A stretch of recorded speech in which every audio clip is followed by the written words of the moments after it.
Hi, I'm Jessica Samuels, and welcome to episode 3 of A Way Forward, presented by Beem Credit Union.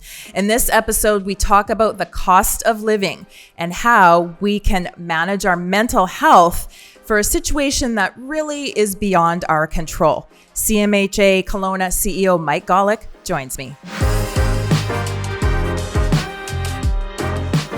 Mike, I appreciate you being here to tackle yet another really complex and robust topic, the cost of living. Whether or not you feel you can afford it, how big your bank account is, we're all impacted by the cost of living. I don't think any of us can ignore that the cost of living has significantly increased in the last few years, and it is taking a toll on people's mental health. Absolutely. I would say, it's kind of the post-pandemic present that everybody's gotten, which is really unfortunate because as the cost of a living has gone up, as interest rates have gone up, it has created an environment where, people's anxiety is through the roof. And where we see it, especially at CMHA, is the reality that mental illness and low incomes are linked together, and as cost of living increases, people that have very little have even less. And so that's looked like things like I've talked with staff about, meeting basic needs like food and the decision to go to the dollar store, and that's where you're buying your that's how you're getting your nutritional needs met, which is not particularly healthy in the long run. And so it has an impact for sure. I think the other thing the cost of living has done when it comes to mental health and access to services is this. It's created some inequities. So for people who are employed that have a benefit plan, they can get access to private supports. But for those that don't, or certainly don't have income to get to those supports, then they rely on the public system. And what I would say there is that we do have a public system, but during times like this, the demand for those services tend to go up considerably. And as a result, the wait to get services and the type of services that you're going to get look very different depending on how much money you make and what kind of benefits you have access to. So once again, some contributing societal, community-based factors, as well as individual factors that are exacerbating the issue. Just to go back to the beginning part of what you said, what was interesting to me is in my mind, as I started this conversation, I'm thinking for an individual who doesn't necessarily have significant mental health concerns, the cost of living has given people increased mental health concerns. In fact, 33% of Canadians have rated a higher sense of anxiety, depression, higher recent diagnosis of mood disorder. So these are individuals as a result of the cost of living. So we can agree on that. Mm-hmm. The point that you started to make, which is something that I hadn't considered, is you're an individual who has a significant mental health concern, a mental illness, perhaps some other health-based issues or troubles in your life, and the cost of living is just adding to this burden that you're feeling. And then not only that, you have an overburdened system. Yes. I mean, this is a domino effect we're experiencing. 100%. And it's extremely concerning to see people struggling the way that they are. Mm-hmm. We have the costs. So you talked about rents and mortgage. These are kind of the have-to-haves. You have to be able to pay for a place to live, a home, hopefully for transportation to get to do the things, sometimes to do the things you need to do in order to make money, and for groceries. So those are vulnerable populations in our community who are already struggling with that. And then there's also the added idea of I'm going to call them the supplemental or the nice to haves, that actually do support our mental health as well. So some things like connecting with friends, having fun, even going out to experience activities. And this doesn't necessarily mean going for or dinner or whatever, but accessing our hiking trails. This is also impacting people's mental health. Yeah. And I think a quote that we talked about was this notion of inflation isolation, and the reality of people not getting together as much as they once did due to the realities of cost of living. And yeah, I mean, it's a real double whammy, right? Like what the pandemic showed us is that, well, social isolation was the thing that was to keep people healthy. That's the thing that also is really not helpful towards people's mental health. And isolation certainly can take poor mental health and push it towards mental illness. Right. Yeah. Yeah, exactly. It's actually a contributing factor. So the idea being that I don't have the money to go and see my friends or to go take transportation to an outdoor activity. I need to save this.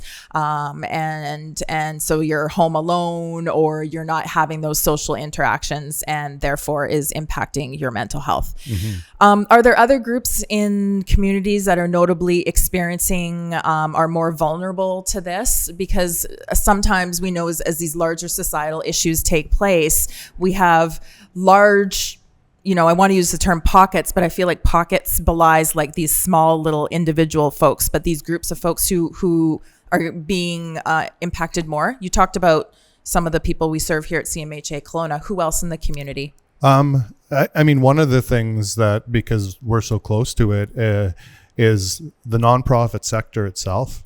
In a scenario whereby wages aren't always particularly strong in comparison to like government jobs and those pieces of things, that's put strain on people as well, sort of leading them to the need to take on extra work. And so I certainly have seen people who are like working 2 jobs at a time, and sometimes that means like 2 shifts a day, and that's just a recipe for burnout. And at the end of the day, it's what's necessary to be able to not just have the nice to haves, but to be able to pay for those basic things that meet your human needs. Mm-hmm. Nonprofit sector, as well as, the Kelowna, how we are often described as a tourism town. Yep. Or a town that supports a lot of folks who are on that hourly wage, which any point in time count or any latest study shows that oftentimes that minimum wage or that wage being paid is actually not enough to support. And so you talked about nonprofit sector. In this instance, I happen to be talking about food service workers, yep. But I can imagine that there is a breadth of people within our community that fall within that category. And then we have people who are on fixed incomes, elderly folks, other vulnerable populations. Yeah, I think certainly what we've seen is in terms of seniors, and that's not a surprise. It's been certainly in the media, is that for those that on a fixed income, when the cost of living goes up and that fixed income stays the same, it just it compounds to the pressure. And the conversation about the number of seniors who are at risk of losing the roof over their head has been something that has been talked about a lot, and is not something that's been as significant a concern as it has been over the past couple of years. And so then as you're talking about that and things that are within our control and uncontrollable, because that's really what makes this conversation tough. I mean, we're talking about something that we can't do anything about at this stage. And when I say we, I mean you and I as individuals. And some of the topics that we talk about on here feel like they're a little bit beyond our control. Mm-hmm. But we try to offer resources for people to better manage. The fact of the matter is things are expensive, and it's super hard to manage right now. So just we're kind of prefacing that as we have this conversation.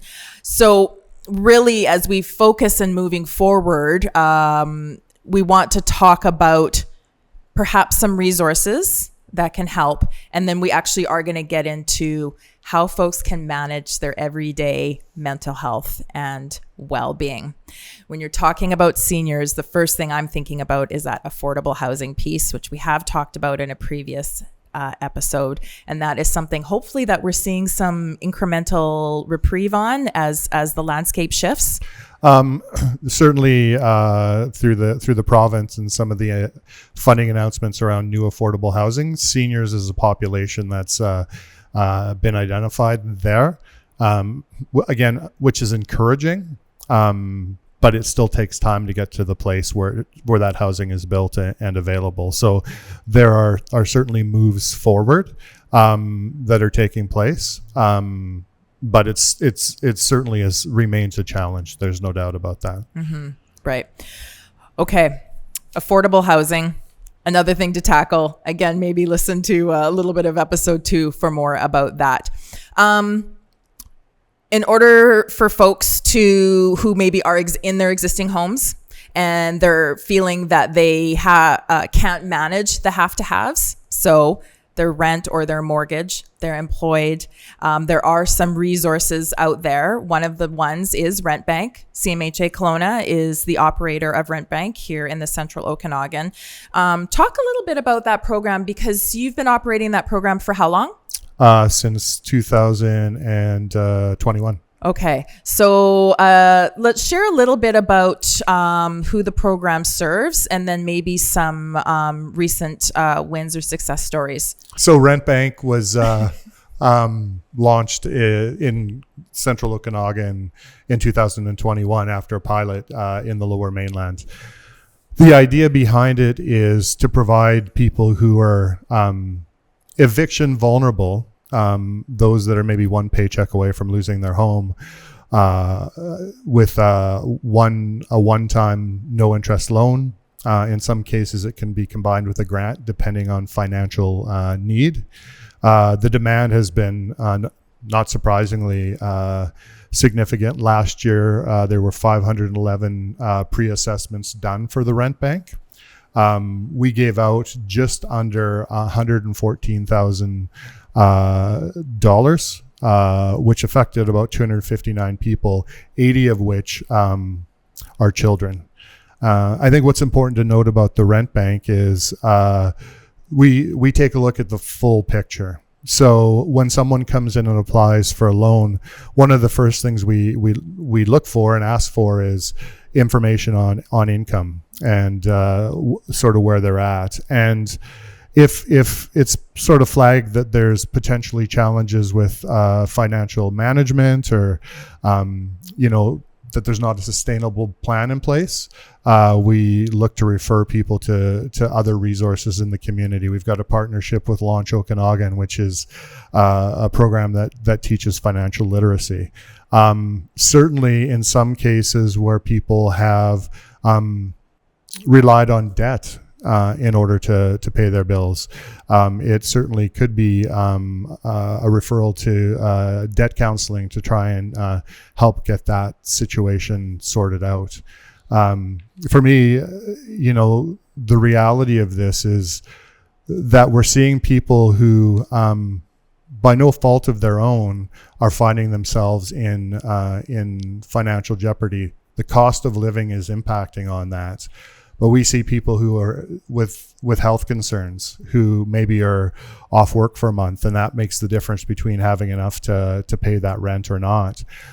People that have experienced relationship issues and maybe a breakup where that's necessary in order to again keep that roof over their head. So it's circumstances that are taking place in their life combined with the cost of living that we're trying to impact by providing people with some financial support to continue to keep that roof over their head. Right. And BC Rent Bank, as you mentioned, is operated here in the Okanagan. It's all across the province. And so folks can have a look and go to their website and see if there's a rent bank in their community, as are things like financial literacy programs. You mentioned Launch, but there are entities, Debt Credit Solutions out there who really are here to support individuals who are managing the burden of financial challenges. Yeah, I mean, there certainly are those resources, and that's ultimately for individuals who need that kind of support. For those that are struggling to sustain as a result of income challenges, the resources that we refer to look a little bit different. It's a referral to the food bank. It's a referral to like Share, where they might be able to get clothes or furniture, those kinds of things, where they can get free resources that will help to meet some of those basic needs. That becomes the response there. And there is a population that walks in and applies to Rent Bank that needs that kind of support as well. Needs that support as well. And then on top of the other mental health resources and medical resources. Okay, so let's talk about, there's this tenet when we're talking about managing mental health. And I always remember this, and I say it to my husband, and I'm sure he rolls his eyes, and my friends, and I say, let's focus on what we can control. And in this particular instance, this is a topic which I think we've covered that is not necessarily something that we can control. I can't necessarily control the price of gas, how much a cucumber costs. I might be able to ask for a raise at work, but then we get into the whole thing about business owners and the challenges with that. So there are those parts of the solutions. And then there's also how, as individuals, we manage our mental health in this time facing something we cannot control. So in this instance, it's cost of living, but really these are going to be good practices when you find yourself in situations like this. Oh, for sure. I think when we talk about managing mental health, I mean, especially in a time like this, that's actually something that we do have control over. Right. So there are things that we can do. Again, talking about connection, reaching out to friends, family, trying to connect, have conversations, really try not to isolate where possible. There are activities that you can do that don't have necessarily costs attached to it. Go for a walk, go for a run with friends in order to really try to manage your mental health.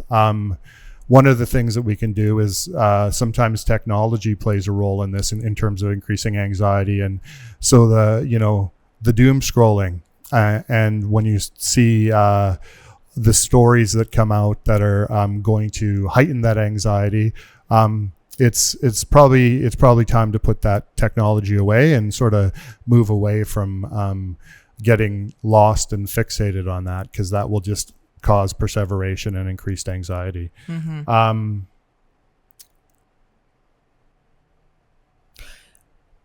And you mentioned when you were talking about technology, but I also think it's outside of technology as well. For those of us who still turn on the TV and are watching, shows or headlines, also being careful about what you expose yourself out into the community. These are things that we can manage. And in my years at CMHA Kelowna, what has always surprised me is that how much these steps that we can take day in and day out, or every other day or every other week, actually can impact and help us manage, and also prepare us for the day forward and prepare and reframe on our outlook. So you mentioned doom scrolling. If I'm watching, certain shows and watching the scroll on the bottom of the news, these are things that are giving me a heightened sense of angst and anxiety. And so if I'm going throughout my day with this, going to bed with it, waking up with it, I'm kind of at this level. And then I find out that gas has gone up again, and they didn't decrease the mortgage rate, they kept it even, and I was counting on those little extra dollars. Like, these are very real things. So there is a correlation. So you're talking about connection, not doom scrolling. Let's talk about some of those basic tenets of mental health and what folks need to watch out for themselves to recognize if this is more than a momentary or slight mental health issue, and this is a larger mental health concern. Yeah, I mean, I think self-awareness in this case, and getting a sense of what's happening for you, and certainly for those around you, supporting and giving some feedback is helpful. I think anything that's a significant change, we need to pay attention to. So like that includes like changes in sleep patterns. It includes like changes in food and how we eat and what that looks like. Our moods, right? It can mean increased irritability or increased withdrawal from certain circumstances and situations. And so I think when we're experiencing things that are out of the ordinary and those last for a period of time, then that's probably the time that reaching out to, in this case, depending on what's available, whether it's supports through your benefit plan or the public system, that's the time to ask for help, because those are some signs that it may be moving beyond just managing anxiety to moving towards mental illness. I think it's important as well that people take care of those things like, diet, exercise, sleep, like trying to stay within routine and follow through with those activities are things that we know that promote mental wellness, and I think are essential as we face struggles, whether again cost of living or other factors that are impacting on our mental health and wellness. Right. And I love what you said there, that this is out of the norm for what is normal for us. So how I sleep or how I eat might be different from yourself or maybe somebody else in our family. And so what is normal for me, and recognizing and having that self-awareness. Just before we wrap up, where can we direct folks to? So we talked about the cost of living resources and the rent bank, but let's just really focus on those mental health resources. Obviously, CMHA Kelowna is a resource in our community. CMHA Kelowna is the operator of Foundry Kelowna's. There's foundries all across the province, and in episode 1 we talked about youth mental health as well. What other some good mental health resources that people can access? I think one of the things that we operate is virtual counseling, and that's for a population of adults, couples, caregivers, and again, easily accessible, virtual based, and so I would encourage access to that. Is that little or no fee? It's no fee. No fee. So that's a free service. In terms of the public system, certainly, mental health and substance use services are located down on Doyle Avenue through Interior Health. We'll provide information in terms of how to access that. Yeah. But certainly that would be a place to turn as well if you're feeling it sort of go that way. If, and I say if because not everybody does, if you have a family doctor, talk to your physician, and they can sort of work with you from there to move things forward. So those are just some resources that exist. There's a load of private counseling that exists across this community. Again, a number of different places to turn if you have the means to do so, and we'll point out a few of those as well. Yes, exactly. So we may not be able to actively impact the cost of living in our life, but we can impact as individuals how we manage the stress that we're experiencing through cost of living. Absolutely. And I think one thing is hopefully some perspective is that we are seeing slight changes, right? Yeah. Interest rates are starting to come down, and it's predicted they'll continue to come down more. again, from a housing perspective, we're seeing more rental housing coming online within Kelowna, which means that the vacancy rate is going to go from what has been unprecedented lows to a little bit more balanced, which will have an impact. It's not certainly going to be the solution for everything, but it does mean that rents are going to come down a little bit. So there is some light at the end of the tunnel. I know that can feel challenging when you're in the moment. And again, when you're in the moment, take us up on some of those resources and some of those things that we've encouraged to maintain positive mental health. Mike, thank you once again for sharing these resources. And of course, a thank you to our podcast sponsor, Beem Credit Union. Both yourself and Beem Credit Union are making these discussions possible. And in instances like this, when we have something that is impacting every one of us, this is where I really feel that these come into play, and it's important to spend a bit of time. Yeah, I think these are essential conversations. And I think the opportunity for people to talk to one another, again, to use this information to help support themselves or someone that they work with or they care about. These are why we have these conversations, is to help to increase that level of awareness, provide some tools and access to resources so that people can have positive mental health. Beem Credit Union is proud to be a part of communities all across BC, with over 50 branches and insurance offices dedicated to supporting your financial journey. Beem understands financial wellness means something different to everyone, and they're here to help you achieve your unique goals. Whether you're saving for the future, planning your next big step, or just looking for peace of mind, Beem Credit Union is by your side. GFCU Savings, Gulf and Fraser, Interior Savings, and North Peace Savings are trade names of Beem Credit Union.